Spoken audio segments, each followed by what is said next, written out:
By definition, an aquarist is someone who keeps an aquarium. But we are more than that, as we are caretakers. And as caretakers, it is our responsibility to ensure that the inhabitants of our aquarium can not only survive, but truly thrive within the artificial environments we've created. As well, we want our aquariums to be aesthetically pleasing to the eye and enjoyable. Otherwise, why would we even bother? And there are many ways to accomplish this. Now perhaps you like this beautiful, rocky, somewhat biotope cichlid aquarium from Lake Malawi, or perhaps you enjoy the tannin-stained waters of a blackwater aquarium, much more tranquil, similar to those you may see in the Amazon. Regardless, it's up to you. Maybe you want to have some nice ornaments you got at the pet store and set up a SpongeBob aquarium. This individual here on YouTube has 6.3 million views on this aquarium he set up. Regardless of the way you want to go about doing it, as long as the needs of the fish are being met, it's totally okay. But today's topic, we're going to be talking about natural products for doing your aquarium. So today, we're going to talk about hardscaping.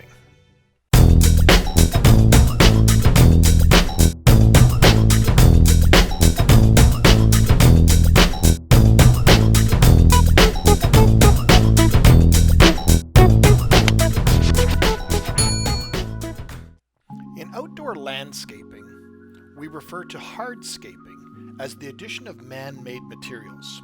These would be walkways, benches, fences, and so forth. Little tiny touches that we add to our gardens and our landscapes that bring a visual appeal.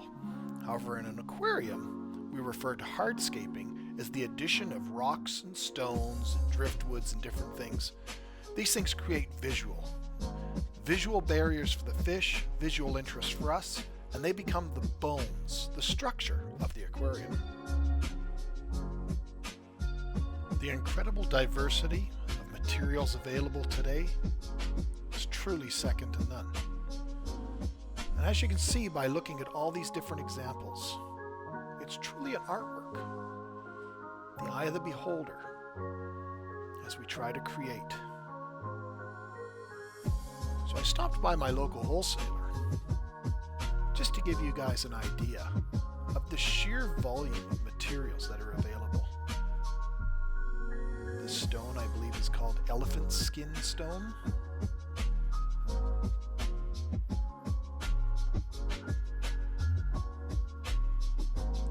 Rainbow shale. When this turns wet, it's very bright.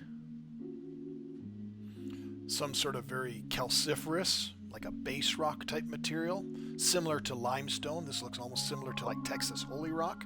This could be used in your African cichlid aquariums, and that was the stone that was used in that big cichlid aquarium at the beginning. This stuff turns like a nice green when it's underwater. Shiru stone, very popular in Japanese and Asian aquascaping. He orders so much of this, he keeps them open where you can buy the entire bag or you can buy them loose pieces. And he has a table set up where you can kind of play around and get your aquascape the way you want it to look. This is one that was around back in the day. It's also calciferous, so it does impart water hardness and change your pH. I believe it was called lace rock. Different types of dragon stone and petrified woods. This is another neat one similar to dragon stone, but it's mostly gray in color, but it still has a fairly high clay content. More of that rainbow slate. Very, very unique when it's wet. All those reds colors and all the different, it looks like a rainbow.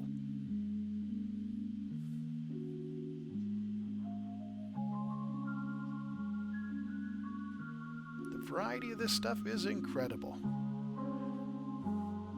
You can see almost doing like an Arizona canyon kind of display aquarium, kind of themed. All sorts of varieties of rocks and stuff to choose from. Whatever your heart desires. There's more of that kind of like base rock, that holy limestone styled stuff. Awesome for African cichlids. They're imparting some hardness in your aquarium. Act as a great buffer. Lots of little fissures and holes. More Shiru stone.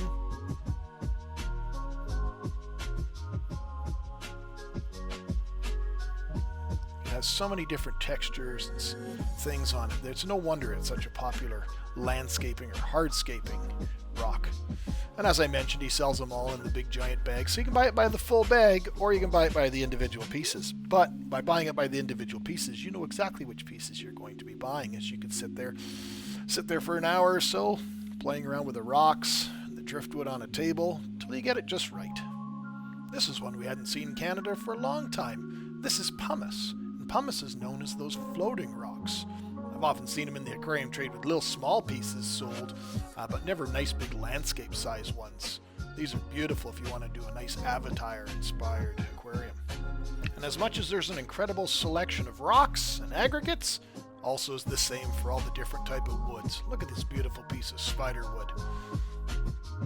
Being able to go to a warehouse like this and choose through the selection of all the different products. This one I believe is called NECA wood. All these different types of products. You'll find that right texture, that right look, and the combination thereof of spending that time putting those pieces together to get it just right. My youngest daughter Paisley, who's now 5, used to spend countless hours in the fish room with me, going around playing with rocks and branches to see if we could make it look just the way we want it to look. And that's part of the fun in hardscaping. You got to do all the hardscaping, get those bones and the structure, create the rooms within that aquarium using all sorts of products available to get that exact look that you want. And we have to have all our hardscaping in place. We have to be satisfied with the look we're going for before we can consider planting the aquarium. Remember, these are the bones, these are the walls, these are the structure, the things that define the aquarium. Planting comes next. This piece came home with me, and this is going to be the inspirational piece for the 120-gallon planted aquarium with the jungle riparium wall. But look at these beautiful landscape pieces of Malaysian driftwood and bogwood. They'll impart a fair level of tannic acid in your water, but the display is absolutely stunning. So, as you can see, there's an incredible variety of products. Being able to go and shop and spend that time, get inspired.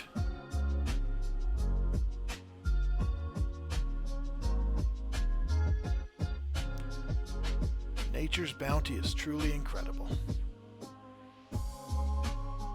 So, I'm hoping you guys enjoyed that today. Hopefully it gives you some form of inspiration. Maybe you can start tinkering.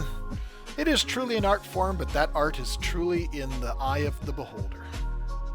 So before we leave, I must extend a dear heartfelt thanks to some incredible friends that lent me some of the incredible pictures of some of the aquascapes you saw in this video. Jennifer Williams, the well-known aquascaper, my dear friend Kyle Neufeld, Lee Tremblett, Steve Rempel, Chris Watson, and the well-awarded shrimp guy, Mr. Grant Eder.